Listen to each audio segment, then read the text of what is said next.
Live from the O'Brien Services Stadium Studios, this is the fifth quarter.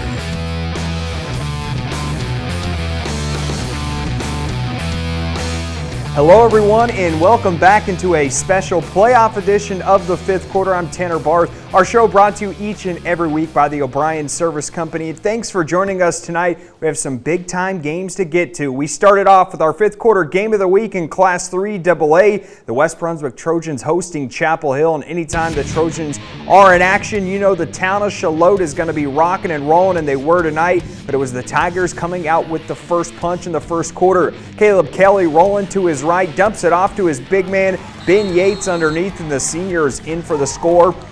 But you knew this West Brunswick squad wasn't going to go away quietly. Pitch pass here to J.J. Cobb, and just watch the young man go to work. Good blocking up front, spins off of a tackle, and no one will catch him in for the touchdown. We're all tied up at 7, and that got this West Brunswick team cooking. On their next possession, Monzel Campbell, the quarterback, he's known for his arm, he's known for his feet, calls his own number, leaps across the goal line. He's in for another score, and the Trojans lead 14-7.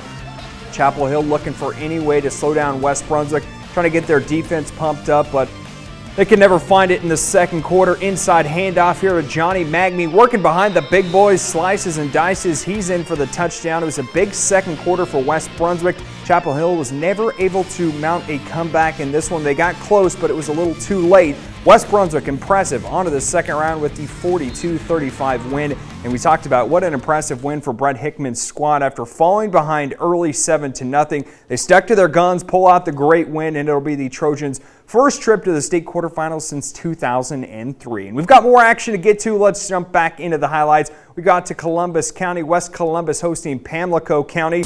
West Columbus looking to make some noise in the state playoffs and have a chance to do it on their home field.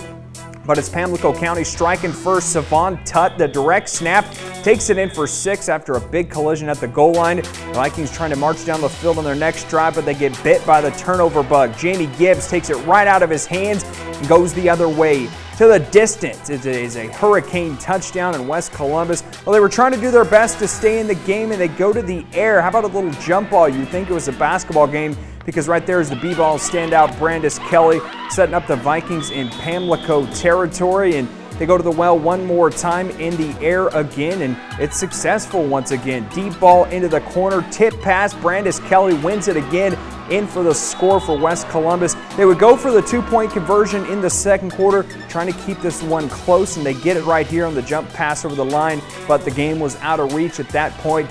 Pamlico County takes down West Columbus 50-8, the final score, and a tough way to end the season for the Vikings, but definitely nothing to hang their head about. That program has improved leaps and bounds since I arrived here in the Cape Fear, and Coach Williamson has them headed in the right direction in Cerro Gordo. And just like that, our first set of games are in the books. But don't worry, after the break, we'll have much more coming up. We'll go up to Wallace, the Bulldogs, hosting Red Springs in the first round of the state playoffs.